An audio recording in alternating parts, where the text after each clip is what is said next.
लाडवाइस news में ख़बरुनि जे सिलसिले खे जारी रखंदे अव्हांखे तलार खां ख़बर ॾींदालूं त तलार वेझो यूसी रिप में मालपड़ी जो इफ़्तिताह पाकिस्तान पीपल्स पार्टी जे अॻूणे एमएनए सीनियर सियासतदान मीर ग़ुलाम अली टालपुर ज़िले बदीन जे चेयरमैन असगर हालेपोटो पारां इफ़्तिताह कयो वियो। मालपड़ी जो इफ़्तिताह जे मौक़े ते ख़िताब कंदे चयो त ज़िले बदीन वारनि लाइ वॾी ख़ुशनसीबी आहे त हितां जे माण्हुनि जी रोज़गार में इज़ाफ़ो थींदो। तलार मालपड़ी में कारोबार कंदड़ मज़दूर तबिके लाइ मुफ़्त दुकाननि जी सहूलियत मुहैया कई वई आहे। असां चाहियूं था तेलको तलार ज़िलो बदीन तरक़ी करे। अॼु असां मालपड़ी जो इफ़्तिताह करे छॾियो आहे। मालपड़ी में वापार कंदड़ हर वापारी खे बहितरीन सहूलियतूं फ़राहम कंदी।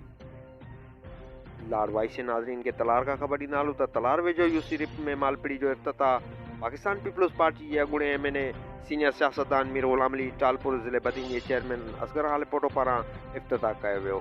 रिपोर्टर अब्दुर्रहमान सामू, लाडवाइस न्यूज़ तलार। वधीक ख़बरुनि अपडेट लाइ विज़िट करियो लाडवाइस न्यूज़।